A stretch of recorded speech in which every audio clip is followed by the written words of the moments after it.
Dubai වල ආය video කරන්න බැහැ එහෙම කියලා ගොඩක් කට්ටිය අද සෝෂල් මීඩියා වල වීඩියෝස් දාන්න බෑ කන්ටෙන්ට් ක්‍රියේටර්ස් හදන්න බෑ එතකොට ලයිසන්ස් ගන්න ඕනේ අරකයි මේකයි කියලා ගොඩක් කට්ටිය අද සෝෂල් මීඩියා වල හැම තැනම වීඩියෝස් දානවා. ද ලයිසන් එකක් ගන්න ඕනේ කතාව හැම තැනම තියෙනවා. හරි ලයිසන් එකක් ගන්න ඕනේ තමයි. ඒ කවුද ගන්න ඕනේ කාටද ගන්න ඕනේ? ඔයා කන්ටෙන්ට් ක්‍රියේටර්ස් හදන්නේ කාටද? කවුරු වෙනුවෙන්ද? ඒකයි මෙතන වැදගත්. ඔයා කන්ටෙන්ට් වීඩියෝස් හදන්නේ ඔයාගේ බිස්නස් එකක් ප්‍රොමෝට් කරගන්නද නැත්නම් වෙන කාගේ බිස්නස් එකක් ප්‍රොමෝට් කරගන්නද? මෙන්න මෙතන තමයි වාගේ පොයින්ට් එක. හරි මම දැන් පැහැදිලි කරන්න මොකද්ද ඒ දෙකේ වෙනස කියලා. ඔයාගේ බිස්නස් එකක් ප්‍රොමෝට් කරනවා නම් ඒක ඔයාගේ දෙයක්. ඔයා ප්‍රොමෝට් කරනවා අර කිසි ප්‍රශ්නයක් නැහැ. ඔයාගේ QR code එකක් ඇති වට දෙන්න. ඒක ඔයාගේ ස්ක්‍රීන් එකේ දාලා හයිලයිට් කරලා ඔයා ප්‍රොමෝට් කරන කිසි ප්‍රශ්නයක් නැහැ. කොහෙන්වත් කිසිම ලයිසන් එකක් ගන්න ඕනේ නැහැ. ඒකම ඔයා තව කාගේ බිස්නස් එකක් ප්‍රොමෝට් කරනවා නම් අනිවාර්යෙන් වාට තියෙනුනේ පර්මිෂන් එක. ඉතින් ලයිසන් එකක් ඔයා ගන්න ඕනේ. මොකද ඔයා කන්ටෙන්ට් ක්‍රියේටර් කෙනෙක් නම් ඔයා තව කාගේ බිස්නස් එකක් ඩෙවලොප් කරන්න හරි ප්‍රොමෝට් කරන්න හරි ඇඩ්වර්ටයිසින් හරි දානවා නම් අනිවාර්යෙන් ඔයා ඒකට ලයිසන් එකක් ගන්න ඕනේ. හරි. ඕක තමයි වෙනස. එතකොට සමහර කට්ටිය අහන්න පුළුවන් අපි දුබයි වල ගොඩක් ලස්සන තැන් වලට යනවා. ලස්සන වීඩියෝස් ගන්නවා. ඒවා සෝෂල් මීඩියා වල like TikTok, Instagram, Facebook වල දාන්න පුළුවන්ද? ඒවට කිසි ප්‍රශ්නයක් නැද්ද අපිට ලයිසන් එකක් ගන්න ඕනේ.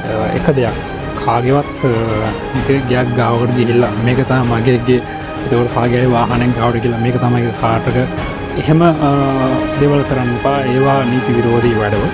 ඒකට ඒ වගේ නැතුව වාට පුළුවන් ඔයාගේ කමඩි වීඩියෝ එකක් වෙන්න පුළුවන්. ඔයාගේ කන්ටෙන්ට් ප්‍රශ්න කොතනවත් කාටවත් කිසි ප්‍රශ්නයක් නැත්තම් එයාලගේ ප්‍රොපර්ටි එකක් එයාලට හානියක් වෙන්නේ නැත්තම් ඔයාට මෙහි දුබයි වල ඕන තරම් වීඩියෝස් හදලා ඔයාගේ සෝෂල් මීඩියා වල පෝස්ට් කරන්න පුළුවන්. කිසි ප්‍රශ්නයක් නැහැ. කිසිම ලයිසන් එකක් එහෙම කිසි දෙයක් අවුලක් වෙන්නේ නැහැ. ඔයාට ඔයාගේ දේ කරන් යන්න පුළුවන්. ඉතින් අවසාන වශයෙන් කියන්න තියෙන්නේ ඔයාගේ පර්සනල් වීඩියෝ එකක් මම කලින් කිව්වා වගේ ඔයාගේ කමඩි වීඩියෝ එකක් වෙන්න පුළුවන්. ඔයා ඩාන්ස් කරන එකක් වෙන්න පුළුවන්. ඔයා යාළුවොත් එක්ක ගිහින් ගන්න ෆන් එකක් වෙන්න පුළුවන්. ඕනම දෙයක් ඔයා පල කරන්න පුළුවන් සෝෂල් මීඩියා වල. ඒවට කිසිම ලයිසන් එකක් කිසිම දෙයක් ගන්න ඕනේ නැහැ. ඒක ඔයාගේ නිදහස. ඒ නිදහස ඩුබයි වල දීලා තියෙනවා. ගොඩක් කට්ටිය ටූරිස්ට්ලා එන්න මේකට. ඉතින් එයාලගේ ඒ දේ විඳින්න එන්න. ඉතින් ඒකට කිසි ප්‍රශ්නයක් නැහැ. හැබැයි ඔයා කාවත් කාගේ දෙයක්වත් ප්‍රොමෝට් කරනවා නම් ඒකට තමයි ඔයා ලයිසන් එකක් ගන්න ඕනේ. ඉතින් ඔයාලට දැන් පැහැදිලි ඇති. මම කියන කැමති කවුරු හරි මේ ගැන තවත් දේවල් දන්නවා නම් කමෙන්ට් කරන්න. මේ වීඩියෝ කට්ටියට ෂෙයා කරන්න. ගොඩක් කට්ටිය බය වෙලා ඉන්නේ අපි වීඩියෝ එකක් කරගන්න වෙන්නේ නැහැ මේ ඉස්සරහට එහෙම කියලා. එන ඒව බොරු.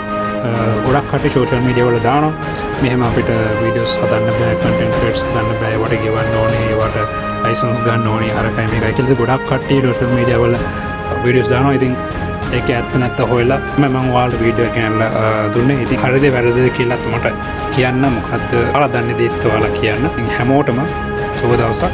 ජය වේවා. සතුටින් ඉන්න.